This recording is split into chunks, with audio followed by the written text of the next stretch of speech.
Hi learners, schools are on break in Nigeria and the next thing is parents are going to be buying school bags, backpacks, lunch boxes for their children. You as a bag maker, these are the things that you want to take note of before you go ahead to put your scissors into your leather to cut that backpack that you're about to make. So backpack and school bags, they can be used interchangeably. Before you go ahead to cut your backpack, these are the things that you want to put into consideration. Number one thing is the sex of the person that is going to be carrying the bag that you're about to design. If you're making a bag for a female gender, then you have to know that the bags have to be more curvy and then the colors have to pop.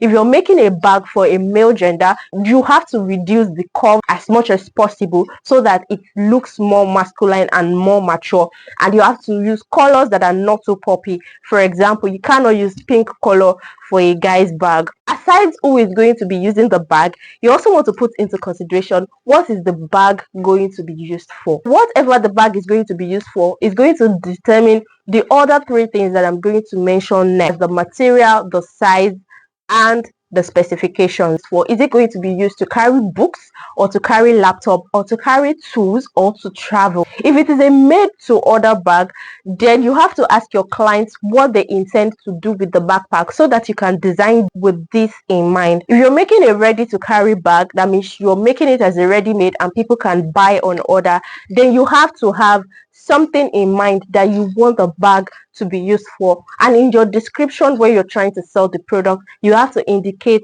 what you had in mind while designing the bag so that whoever is buying the bag can know that, oh, this bag, oh, it cannot carry pong pong. I've seen some bricklayers use backpacks to carry their tools, and so it's not all bags that are designed to carry such heavy weight. So you need to have in mind a use case for the bag. Having known what the use case of the bag is, then we can now move to the materials. A bag that is meant to be used every day, for example, your child's school bag would have to be carried 5 times in a week. You have to bear in mind that the material that you're going to use for this bag has to be a durable material, a material that does not easily fade and that does not crack. For example, you cannot use taffeta for a school bag meant for a school child because the lifespan of taffeta when carried frequently is a month, 2 months. So you know that you do not want to use that kind of material for your bag, as it is going to destroy your reputation before you even build it. The next thing is the specifications of the bag.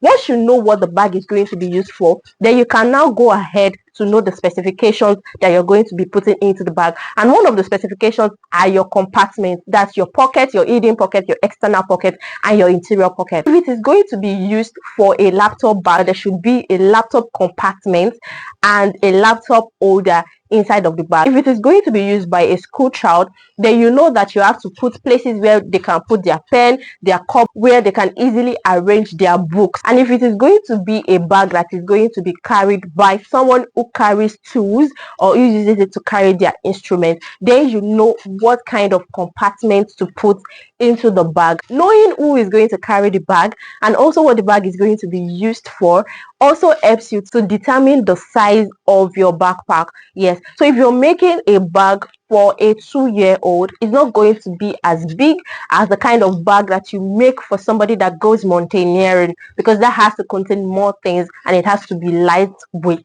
If it is going to be a big sized bag, then you also should know that the material that you're going to use for such a bag has to be lightweight, because the bigger the bag, the more the material you're going to use in the bag. And if the material is heavy weighted, then that means even before anything is put into the backpack, the bag is already heavy and nobody wants to go around carrying heavy burden. I would want to be lightweighted as much as possible. So your bag, the material you use for your bag, if the size is going to be big, it has to be lightweight. So all these things, they are intertwined into each other and you have to consider them before you go ahead and start making that your backpack. I hope that these tips have been helpful to understand things that you need to do before you make that backpack for that next project. I wish you sales-filled month in this month where parents are looking to buy backpacks and lunch bags for their kids. And for every parent watching this, I wish that you make the right decision choosing back to school set for your children. Hello dear Bagmaker, become one of our subscribers and also turn on the notification bell so that you'll be one of the first persons